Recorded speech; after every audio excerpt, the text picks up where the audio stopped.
All right, you are ready to go. You're on assignment, and you are going to turn your camera on by seeing this little dial up here and hitting the on switch, okay?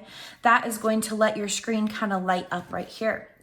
Next, this dial, it's got a bunch of letters and symbols on it. We want to make sure that our, this little kind of dash is next to the M. We always want to work in manual mode. It gives us the most creativity when we take photos, okay? Next up, we have our screen, okay? To take a photo, you have to adjust, and obviously your teacher will go about this in class. Shutter speed, whoops. Let me get back on it. Okay, shutter speed, aperture, and ISO, okay?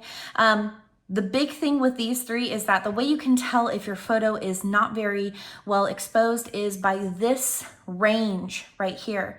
On here, you're going to see a little flash, okay? You can kind of see it. It's next to the -3 right now.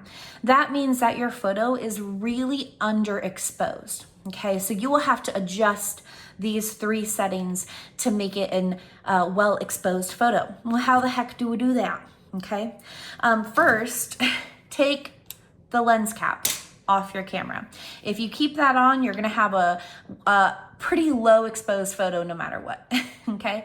I would recommend taking your camera and starting to shoot it at whatever you want to take a photo of. A lot of light is coming this direction towards me, so I'm gonna take my photo this way, okay? And if I look at my camera settings, this dial was way up here, okay? So I actually want it to be more in a well-exposed area, okay? So let me get to that here. And I'm gonna take a photo and I'll show you in a second. Okay, so I just took a photo and you can see of my window. Okay, there was a lot of light coming into that, and so I had to adjust my photo, and you can kind of see some of the settings that I took to take that photo. First of all, my shutter speed was 1/1600, which is pretty good, and my aperture was a 5, which is pretty normal as well. Okay, my ISO was a 3200, which is pretty high. If you're taking a photo of something that's super bright, which it is over there, I'm probably gonna adjust my ISO, and I can adjust everything by hitting the Q button, and I'm just gonna toggle up, hit set, and now I can adjust my ISO. I'm probably gonna set it to 400. And then let's just take a photo and see kind of what happens when you take a photo at 400. Okay, so it looks pretty much the same, but things are slightly different, okay? So for example, I adjusted my ISO so that it was about, what I have it, 400, okay? But you can see on the photo, the shutter speed was 1/320, okay? And my aperture was still a 5. So you can take good photos, even if your aperture is high, your ISO is high, other things are low. It's all about finding the correct balance. And the way you can do that is through this dial right here. I usually take this dial, okay? And it helps me to adjust what I'm seeing. So right there you can see that's a really low shutter speed, but that's because I'm taking a photo currently of a dark background. But you're gonna want your shutter speed to definitely be higher, okay? You're gonna want your ISO to be high depending on, you know, if it's really light outside, and you're gonna want your aperture, okay, to be somewhere, you know, between 4, 5.6. We try not to have too much bigger of our aperture, okay? So the way that I'm adjusting everything is by hitting the Q button, and then I kind of toggle back and forth, and then I hit set. And then you can use this dial up here to help turn your aperture, or you can just toggle back and forth as well, okay?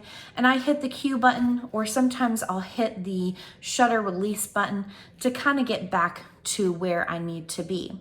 Hit Q again to go ahead and flip through and adjust different things. You can toggle, or you can also use this dial as well to help you, okay? If you want to look at your photos, you can hit the blue button to always kind of review and look at photos again, okay? You can hit Q and kind of play around with different things on here too, like continuous shooting. You could do single shooting. You could have a timer. We don't typically do a ton of timers in yearbook. Let's do continuous shooting. But we always want to make sure we have the M that tells us we're working in manual mode. And then over here, this tells us what kind of image that we are taking a photo with. And we don't want to use raw images. And the reason is because in yearbook, raw images are just way too big of a file size, especially because we use Google Drive to upload all of our photos. If you take 1,000 photos and they are all in raw, it's gonna take hours for your photos to upload. So just keep it here, okay? This says literally high quality JPEG images, and that's what we want. We don't need anything else, okay? And that's kind of the basics for taking a photo and playing around with the different things. My suggestion is to just kind of play with the different buttons on here. Always ask your teacher, or you can always email me or ask Google to help as well. Turn your camera off when you're done. It's on the off button and you're good to go.